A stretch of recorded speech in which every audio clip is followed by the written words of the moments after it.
Salut! Alors ce soir, je vous lis un extrait de Le post-exotisme en 10 leçons, leçon 11 de Antoine Volodine.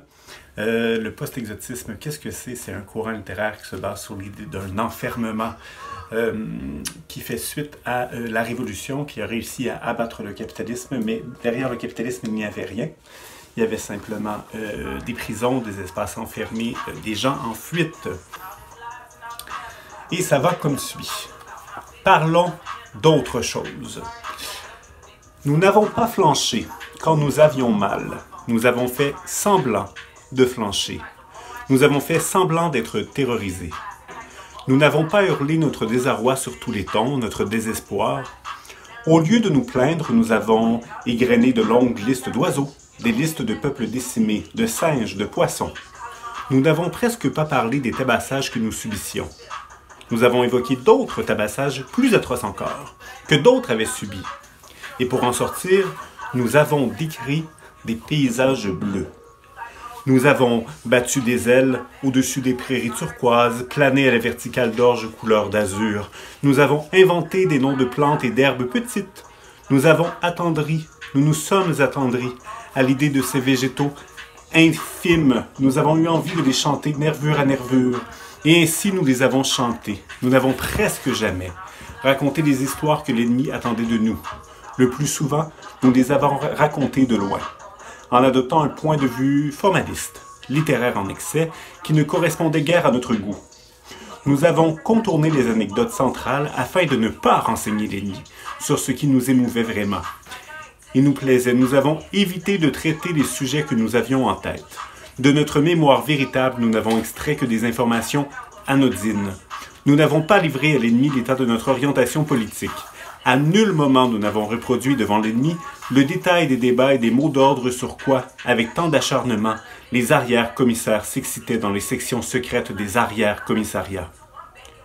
Nous avons eu, en permanence, nous avons dévidé de faux souvenirs d'enfance, d'inutilisables biographies, des histoires gigognes qui déconcertaient l'ennemi et le frustraient, qui ne lui livraient rien, ne lui servaient à rien, qui dépistaient ses chiens spécialisés et ses chiennes.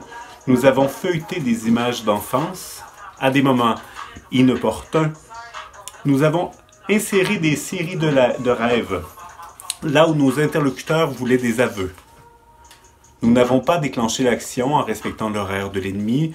Souvent, nous avons déclaré que nous faisions des efforts pour être clairs. Nous, avec une très gesticulatoire bonne volonté, nous avons développé des intrigues d'amour vaguement policières, donnant l'impression que nous avions enfin accepté de collaborer avec la culture de base de nos tortionnaires. Mais, en substance, nous avons usé la capacité d'écoute de nos tortionnaires et découragé leur intelligence.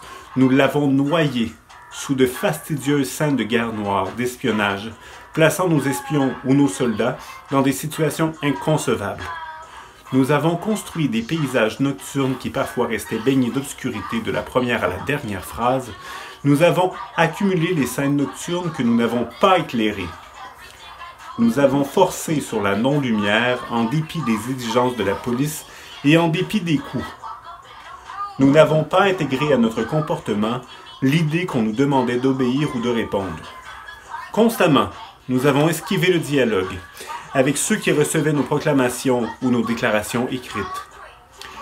Quand on exigeait de nous une description non allégorique de nos crimes, nous avons peint des criminels au repos, ou à la retraite, ou en exil, des personnages qui ne s'intéressaient qu'aux nuages, et nous avons essayé de reconnaître la beauté fluctuante ou fixe des nuages. Jamais nous n'avons accepté d'écrire, de hurler ou de dire ce qu'on espérait entendre de nous, préférant inventer aux heures critiques des grands oiseaux qui disparaissaient couple après couple dans le contre-jour et aimant follement les oiseaux, feignant de les avoir connus, d'avoir étudié leurs jacassements et leurs cris, d'avoir avec eux souffert. Et quand je dis souffrance, je ne parle pas à la légère. Et à chaque fois que l'un ou l'autre, ou l'une ou l'autre d'entre nous périssait, notre récit a marqué une pause. Nous nous sommes arrêtés.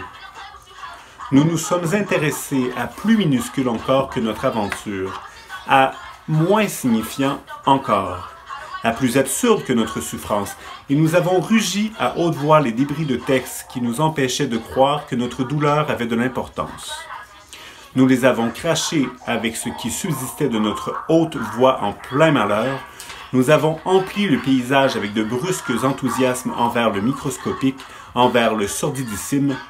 Nous avons élaboré de méticuleux rapports sur le pitoyable et sur le rien.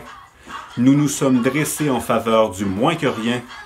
Nous faisions cheminer notre narration sur des chemins traversiers. Nous modifiions le braillement inhumain qui nous venait en gorge et nous en faisions une variation que l'ennemi renonçait à lire et qu'il n'avait même pas le désir de déchiffrer, tant il était éloigné de l'atroce plainte qu'il s'était préparé à comprendre. Enfin, nous avons toujours parlé d'autre chose. Toujours. Hélène Dawkes, le post-exotisme en 10 leçons, leçon 11.